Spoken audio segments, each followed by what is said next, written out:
തിരുവനന്തപുരത്തേക്ക് കൂടി ഞാൻ പോവാണ്. മീരയുണ്ട് നമുക്കൊപ്പം. മീര, ഇപ്പോൾ കൊച്ചിയിലെ കാഴ്ചകളൊക്കെ നമ്മൾ കണ്ടുകൊണ്ടിരിക്കുമായിരുന്നു. വളരെ മനോഹരമായിട്ട് കൃഷ്ണനും രാധയും ഒക്കെ അങ്ങ് നിരത്തുകൾ നിറഞ്ഞ് അവരങ്ങനെ സന്തോഷം നടക്കുകയാണ്. തിരുവനന്തപുരത്ത് ശോഭയാത്ര തുടങ്ങിയിട്ടുണ്ടോ? എന്താണ് കാഴ്ച? ഔദ്യോഗികമായ ഉദ്ഘാടന ചടങ്ങുകളൊക്കെ കഴിഞ്ഞു. ഇനിയിപ്പോൾ ഘോഷയാത്രയായി അങ്ങ് നടന്ന് നീങ്ങുക എന്നുള്ളതാണ്. എൻ്റെ ചുറ്റിലും നിങ്ങൾക്ക് കാണാൻ പറ്റും. നല്ല ഭംഗിയിൽ ഒരുങ്ങിയിരിക്കുന്ന കൃഷ്ണന്മാർ, രാധമാർ ഒക്കെ കാണും. കുഞ്ഞു കുട്ടികൾ മുതൽ വലിയവർ വരെ നമുക്കിവിടെ കാണാൻ സാധിക്കും. എന്തായാലും ഇവരോട് തന്നെ നമുക്ക് ചോദിക്കാമല്ലേ. എൻ്റെ പേര് കൃതിക.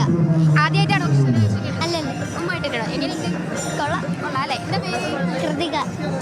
എത്ര ക്ലാസ്സിലാ? 3. ആദ്യമായിട്ടാണോ? അല്ല, എങ്ങനെയുണ്ടായിരുന്നു? കൊള്ളാം. എന്തായാലും ഇവരുടെ ഘോഷയാത്ര ആരംഭിക്കാൻ പോവുകയാണ്. കണ്ണനൊക്കെ നടന്നു നീങ്ങുകയാണ്. ഇനിയിപ്പോൾ ഇവിടെ നിന്ന് ആരംഭിച്ച് പാളയത്തുള്ള ഗണപതി കോവിലിന് മുന്നിൽ നിന്ന് ആരംഭിച്ച് പുത്തരിക്കണ്ടത്തേക്കാണ് ഇത് നീങ്ങുക.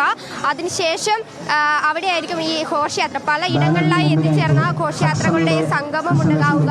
ദൃശ്യങ്ങൾ കാണാൻ പറ്റും. കുഞ്ഞു കുട്ടികൾ മുതൽ വലിയ രാജകുമാരിയൊക്കെ നമുക്ക് കാണാൻ സാധിക്കും. ചില കൃഷ്ണന്മാർ ഭയങ്കര ആക്റ്റീവാണ്, ഓടിച്ചാടി നടക്കുന്നതും കാണാം. ചിലരിങ്ങനെ അമ്മമാരുടെയും അച്ഛന്മാരുടെയും കയ്യിൽ തന്നെ ഇരിക്കുന്ന ദൃശ്യങ്ങൾ നമുക്ക് കാണാൻ സാധിക്കും. എന്തായാലും തലസ്ഥാനത്തെ ഈ വീഥികളൊക്കെയും ഒരു വൃന്ദാവനമാകുന്ന കാഴ്ച തന്നെയാണ് നമ്മളിപ്പോൾ കാണുന്നത്. ഇവിടെ നിൽക്കുമ്പോഴും നമുക്ക് കാണാൻ സാധിക്കും കുഞ്ഞു കുട്ടികളുടെ കളിയും എല്ലാം ഉണ്ട് ഇവിടെ. ഇവിടെ എന്താ പേര്? ഭവാനി. ആദ്യമായിട്ടാണ് അല്ലല്ല, എത്ര ക്ലാസ്?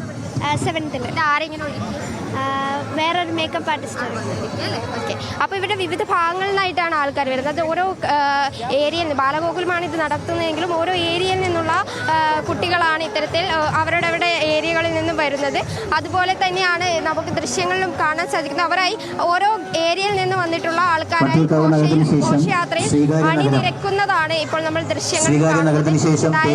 നേരത്തെ വിവിധ ഇടങ്ങളിൽ നിന്ന് കോഴിക്കോടൊന്നും ഉൾപ്പെടെ അതുപോലെ തന്നെയാണ് തലസ്ഥാനത്തും ആവേശം ഒട്ടും കുസൃതി കണ്ണന്മാരും രാധമാരും വീതിയിലൂടെ നടന്നു നീങ്ങുന്ന ആ ദൃശ്യങ്ങൾ തന്നെയാണ് തലസ്ഥാനത്ത് നിന്നും കാണാൻ സാധിക്കുന്നത്. എന്തായാലും